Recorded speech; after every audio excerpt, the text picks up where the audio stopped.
នេះបានហៅថា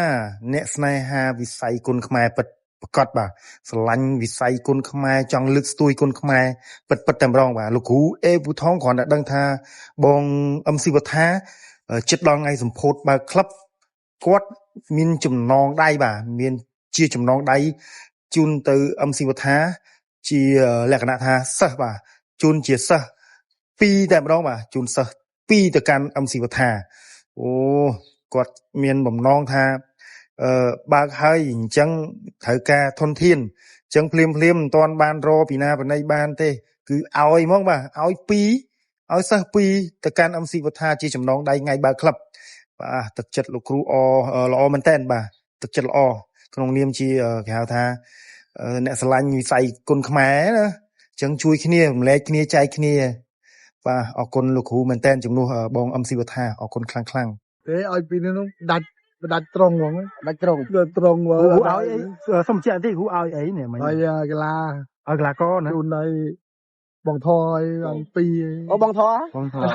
លោកគ្រូឲ្យណាគេឲ្យពីនេះបងធរឲ្យកីឡាករទៅបងធរតាមពិតតែដាក់ទៅឲ្យខ្មាស់គេទេទឹកចិត្តអូយស្អីគេគាត់នឹកថាយើងក៏កើតដំបងមកយើងត្រូវការមានកីឡាដាក់ចូលក្លឹបវាទឹកចិត្តគ្រូល្អបាទបាត់ពីហើយយើងចាប់បន្តបាត់ពីហើយយើងនេះគឺហៅថាយើងដូចយកមេមន់យកមកដាក់នៅក្នុងទ្រុងអញ្ចឹងជើលោកគ្រូឲ្យពីហ្នឹងកូនកាចៅឲ្យពីហ្នឹងជ្រើសរើសបាននេះជ្រើសមិនជាទឹកចិត្តអូទឹកចិត្តគេថាឲ្យអត់ហ៊ាននេះបាទនេះឥឡូវមិញខ្ញុំឃើញថាបងមកថាគាត់ចង់បាន2ចង់បានអាមរីន1ហើយនឹងមិនធៀមួយ2នេះយកដល់មេទ្រុងហ្នឹងគេមែនហ្នឹងគេហៅយកមេសបុកហើយអញ្ចឹងគេហៅថាឲ្យកូនមន់យើងយកទៅចិញ្ចឹមដើម្បីឲ្យបានពូជពងបន្តដូចគេគេអត់ឲ្យថៃទេឲ្យស្ទួយថៃអូឲ្យលុយបងដូចលុយរកខ្លួនឯងដូចទីនិយាយឥឡូវយើងត្រីនៅក្នុងទឹកអាចទៅបានជាមមមនុស្សនៅលើគោកបដៅបាទណាបដៅបាទបាទឥឡូវលោកច្បាស់ឲ្យពីលោកណាបាទទៅថ្ងៃឲ្យទៅថ្ងៃបើក្លឹបឬក៏ថ្ងៃបើក្លឹបហ្មងក៏ថ្ងៃបើក្លឹបនោះឲ្យភ្លាមហ្មងអូមានន័យថាគ្រូអញ្ជើញទៅថ្ងៃបើក្លឹបហ្នឹងចំណងដៃគឺសិស្ស2ហ្មងកីឡាករ2ហ្មងអូអេឡើងហ្វឹកហាត់នៅលេខទីណានៅគៀនស្វាយគ្រូនៅគៀនស្វាយវាយ